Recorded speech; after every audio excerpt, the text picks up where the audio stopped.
देखो भाई, complex number,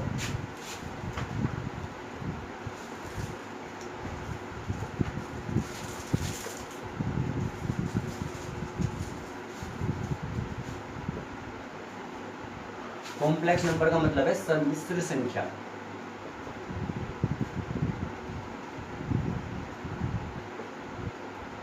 सम्मिश्र संख्याएं जो होंगी उन्हें कॉम्प्लेक्स नंबर बोला जाएगा। अभी संख्या है कैसी? सम्मिश्र संख्याएं, ये है कैसी वो ध्यान समझो। जैसे कि मैंने लिखा जेड, ये इसका सिंबल है जिससे हम शो करेंगे। जैसे जेड करने को और भी कहीं से कर सकते हैं, लेकिन इसे जेड से शो करा जाए। अगर मैं लिखूँ इसे जेड इक्वल, ध्यान समझो, एक्स प्लस आई वाई, एक्स प्लस आई वाई, तो ये एक सेमिस्टर संख्या है, यानी कि कॉम्प्लेक्स नंबर है। कॉम्प्लेक्स का मतलब है दो प्रकार की संख्याओं का संयोजन, कंबाइन करना उन्हें, एक जगह मिलाना उन्हें। कैसी? एक तो होती है रियल यानी वास्तविक, एक होती है इमेजिनरी यानी काल्पनिक।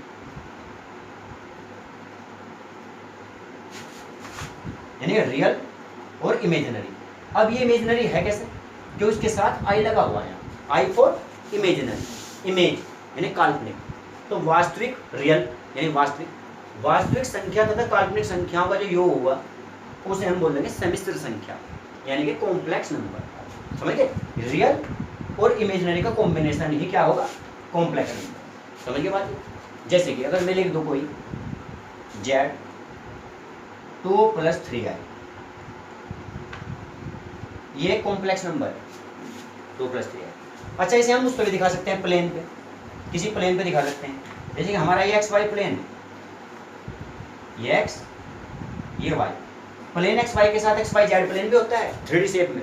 जब 3D शेप होता है उसमें क्या होता है? एक्स वाई और जेड, उसमें एक्सिस 3 हो जहाँ पे 3 एक्सिस, एक्स वाई जेड, उसे ऐसे शो किया जा फिर ऐसे, ये एक्स हो जाएगा, ये वाई और ये जेड, कोई से कोई सा भी मान लो, मर्जी है तो एक्स वाई जेड। ये 3D शेप के हिसाब से होता है, जिसमें क्या बनता है? क्यूब और क्यूबॉइड, क्यूब क्यूबॉइड, हेमिस्फीयर सेमीस्फीयर, और तुम्हारा क्या नाम वो होगा, जैसे कि सिलेंडर, सिलेंडर, और कोण, कोण, शंकु, बेलन। समझ गए? सब चीज़ ये मैंने थोड़ा हिंदी में से बोल दिया, कोई हिंदी का भी हो समझ लेना फिर। देखो भाई, अब फिलहाल एक्स वाई प्लेन को बता रहा हमें, मान लो हमें से रिप्रेजेंट करना हो गया एक्स वाई प्लेन पे सर्विस संख्या को कैसे रिप्रेजेंट करना, कॉम्प्लेक्स नंबर को।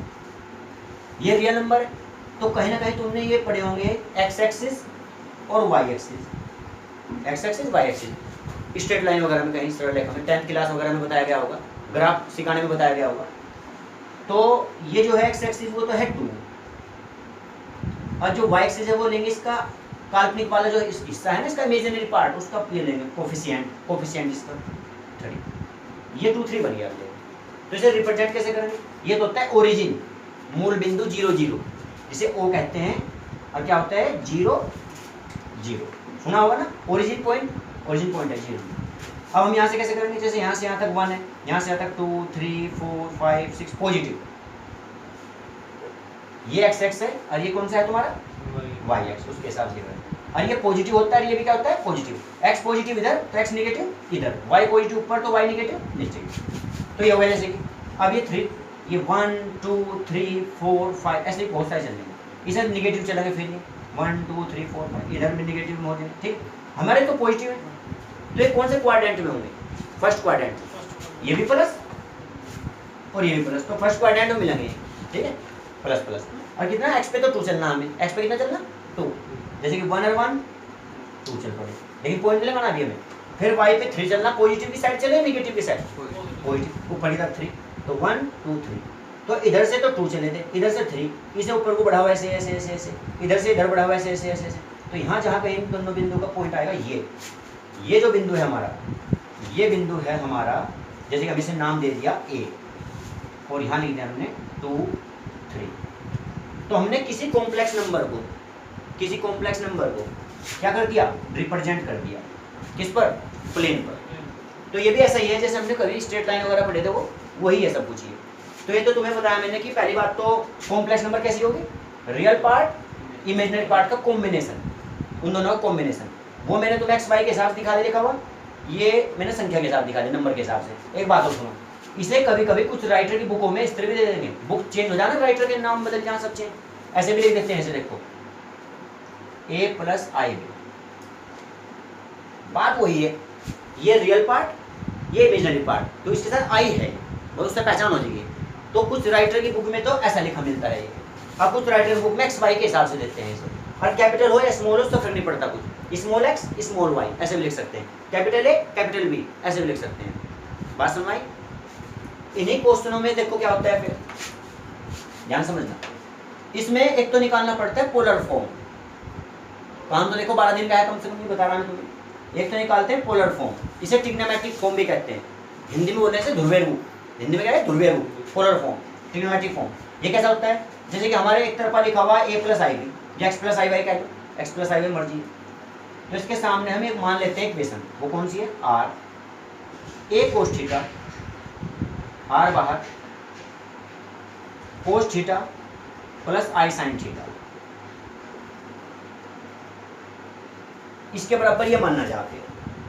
ये पोलर फॉर्म के सवाल करने में काम आता है, इसे लेके चलते हैं इक्वेशन नंबर 1 मान के, फेस के अंदर मल्टीप्लाई कर ले, फिर कोफिशिएंट की इनकी कंपेयर करते हैं, कंपेयर तुलना करनी पड़ती है, और जब लेके चलते हैं इसमें निकालने पड़ते हैं मान, इसके आर का मान निकाल के लाते हैं। अच्छा आर क्या है, आर जो इसमें है उसे बोला जाता है मॉडुलस, हाँ यानी कि मापांक, निरपेक्ष मान, मॉडुलस, मापांक। आर निकलता कैसे है, इसका एक तो रियल पार्ट का स्क्वायर करते हैं, देखो मैं इसका फॉर्मूला लिख रहा, आर निकालने का फॉर्मूला लिख रहा हूं यहाँ से, आर का फॉर्मूला देखो क्या है, रियल पार्ट का स्क्वायर, और इमेजिनरी पार्ट क्या है इसमें, बी, इसका स्क्वायर, और उसका कर देते हैं स्क्वायर रूट। ये फॉर्मूला है आर निकालने का, जो हमें इसमें इस्तेमाल करना है, इससे निकालते हैं उसे, इसे हिंदी में मापांक बोला जाए, निरपेक्ष मान बोला जाए, इंग्लिश में इसे मॉडुलस कहा जाए, मॉडुलस का मतलब मापांक ही है, मॉडुलस, ठीक है। तुमने मॉडुलस देखा भी होगा, बल्कि जैसे कि मैं देखो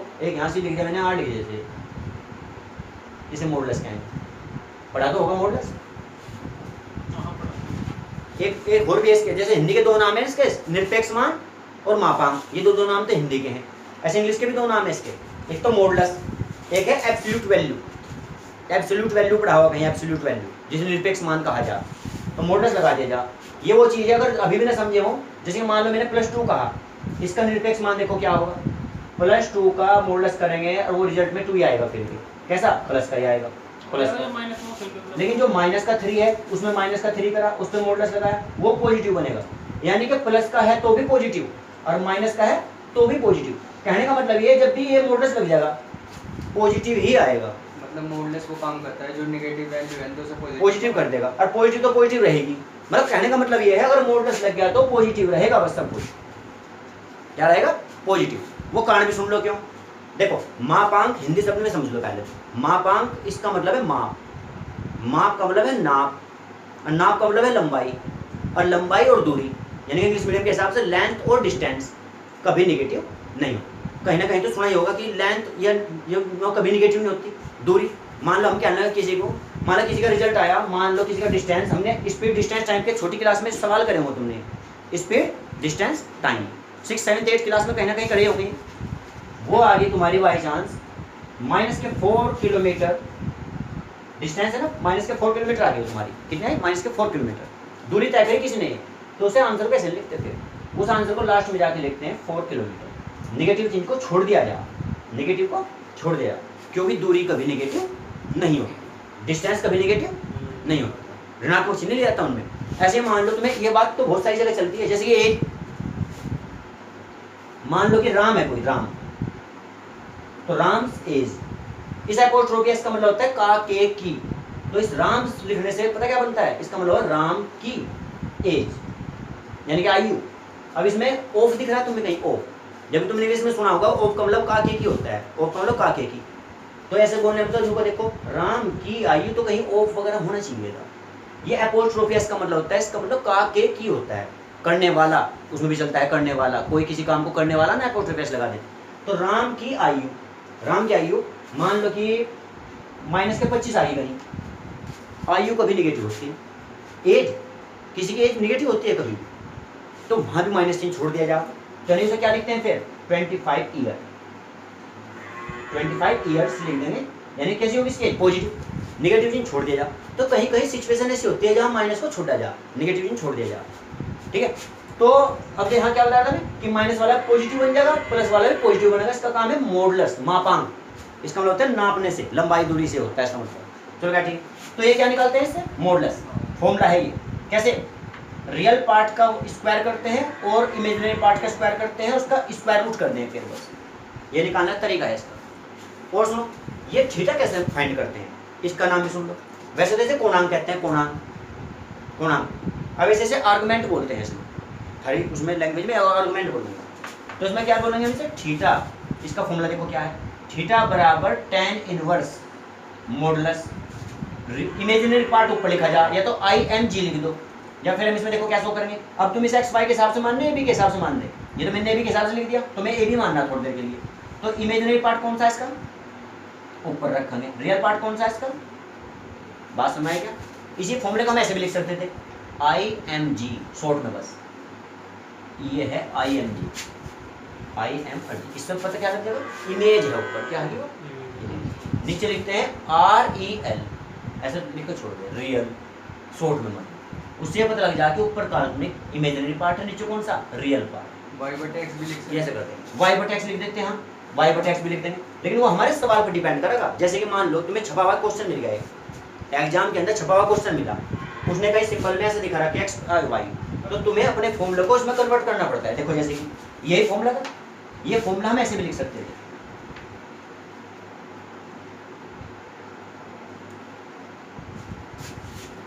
एक्स वाई के साथ। वो तो हम इस पे डिपेंड करेंगे कि जेड ये है या ये, उस हिसाब से फॉर्मूला बदल जाए बस। ये तुम्हारा इसका निकालने का आर्गुमेंट निकालने का तरीका है, कोणांक निकालते हैं। अब तुम वही निकालते हैं, जैसे फॉर्मूले का यूज करके तो निकाल लेंगे। और ये कहाँ काम आ जा, फिर सीधा डायरेक्ट समीकरण में इक्वेशन में रखते हैं, थीटा की वैल्यू रख देंगे, ये वैल्यू रख देंगे। अच्छा यहाँ से जैसे कि मान लो ये मान आया, मैं तुम्हें करके दिखाता हूँ थोड़ा सा, उस कोने पे देखना, ठीक है। जैसे कि मैं तुम्हें एक सवाल ही लेता हूँ, यहाँ मैं तुम्हें निकाल के दिखाता हूँ। देखो जैसे कि हाँ ये देखो, x स्क्वायर रूट 3, x की यहाँ पे संख्या दोनों 1 प्लस स्क्वायर रूट 3 आ गया, ये हो गया। और मान लो तुम्हें कह रहा है कि इसका पोलर फॉर्म ज्ञात करो, क्या ज्ञात करो, पोलर फॉर्म, ठीक है। हाँ ये वाला। अब इसे हम ट्रिग्नोमेट्रिक, हाँ इसका पोलर फॉर्म भी नाम है और ट्रिग्नोमेट्रिक फॉर्म भी नाम है इसका। हिंदी में से कहा जाए ध्रुवीय रूप, अरे कहा जाए त्रिकोणमितीय रूप। त्रिकोणमितीय रूप का मतलब ट्रिग्नोमेट्रिक रूप। ट्रिग्नोमेट्रिक रूप क्यों बोल रहे हैं इसे, क्योंकि इसमें cos थीटा sin थीटा है, ठीक। अच्छा ऐसे कंडीशन में पहले हम एक फॉर्मूला लिखते हैं। अब फॉर्मूला लिख के उसे समीकरण एक मान लें, जैसे मैं लिख भी रहा a प्लस IB, या फिर ये संख्या लिख सकते हो सामने की तरफ, इधर ये लिखना पड़ा, ऐसे मान लेंगे हम इक्वेशन नंबर 1। और इधर भी तुम अपनी संख्या लिख दो, एक तो स्क्वायर रूट 3 इसके साथ, और यहाँ पे क्या लिखा हुआ 1, ठीक है। और ये क्या है आई साथ में, देखो मल्टीप्लाई में आपको पीछे लिख लो, फर्क नहीं पड़ता कुछ भी, इधर इधर कोई दिक्कत नहीं। अब सुनो ध्यान से, अब यहाँ से हम जैसे करेंगे इसे, तो सबसे पहले तो हम इसमें क्या करेंगे, एक तो हमें ये r की वैल्यू निकालनी, एक थीटा की वैल्यू निकालनी। जब दोनों आएंगे इसमें रख देंगे, देखो यहाँ से हमने रखा है इसमें मान। सबसे पहले हम क्या रखेंगे इसमें, a बराबर बताओ कितना है 1, और b की वैल्यू कितनी, -3, नहीं माइनस नहीं है, स्क्वायर रूट 3 मिल गई, ठीक है। तो यहाँ से मुझे क्या निकालना चाहिए पहले, r की वैल्यू। r की वैल्यू का फॉर्मूला क्या, a² जो मैंने तो उसके हिसाब से लिख रखा हूँ, ये हो गया। तो r की वैल्यू कितनी आ जाएगी, यहाँ से r की वैल्यू कितनी आएगी, बाई 1 का स्क्वायर, स्क्वायर रूट 3 का स्क्वायर इसके अंदर ही करेंगे, ये करा। r की वैल्यू कितनी आएगी, 1 का स्क्वायर तो 1 रहेगा, मैं कंप्लीट लिख दो, स्क्वायर से रूट, तो ये 1 रहेगा, 3 रहेगा, टोटल मिलकर 4 हो जाएगा। और 4 भी फिर 2 का स्क्वायर बनेगा, 4 क्या बनेगा, 2 का स्क्वायर। ये बात तो समझ होंगे, 1 का स्क्वायर तो 1, स्क्वायर से रूट कैंसिल हो जाएगा, 3 और 1 4, ये किसका स्क्वायर बनेगा, 2 का, स्क्वायर से रूट, तो r बराबर कितना आया। और एक बात और, इसके सामने हम देखो क्या लिखते हैं, मीटर, सेंटीमीटर, किलोमीटर, हेक्टोमीटर, कुछ भी लिख सकते हैं, वैसे तो पता नहीं है। तो इसके सामने हिंदी मीडियम वाले तो लिखते हैं इकाई या मात्रक, इंग्लिश में लिखते हैं यूनिट। क्या लिख के छोड़ दें, यूनिट लिख के छोड़ सकते हैं हम इसमें, ठीक है। ये r की वैल्यू आ गई। अब r की वैल्यू के बाद हमें क्या निकालना, थीटा निकालना चाहिए। तो जब हम थीटा निकालेंगे यहाँ से आगे देखो ध्यान से, थीटा, तो थीटा का फॉर्मूला क्या लगाना है मुझे, tan इनवर्स मॉडुलस। अब यहाँ से हम क्या करेंगे, ए बी के हिसाब से कर रहे हैं ना हम, तो ऊपर क्या चलेगा, और नीचे ये मैंने फॉर्मूला लिख दिया, ठीक है, ये फॉर्मूला लिख दिया। तो theta tan inverse modulus, B की वैल्यू कितनी देखिए, स्क्वायर रूट 3 अपॉन में कितना, उससे कोई फर्क नहीं पड़ता। तो बस वो रह जाएगा थीटा बराबर tan इनवर्स। अब देखना ध्यान से, मॉडुलस के अंदर देखो क्या लिखना, ये जो tan स्क्वायर रूट 3 है ये tan 60 डिग्री का मान है, कितने का मान है, tan 60 डिग्री का। तो हम यहाँ देखो क्या लिखना, tan 60 डिग्री, और हम डिग्री को तुमने 10th क्लास में पढ़ा होगा, कहीं भी ट्यूशन पढ़ाई हुआ, स्कूल में पढ़ा हुआ। 60 डिग्री को हम लिख सकते हैं π/3, क्या लिख सकते हैं, π/3, π/3। ये वो है रेडियन में चेंज करके दिखाते हैं, रेडियन में मैं तुम्हें दिखा दूंगा, ऐसे भी सुन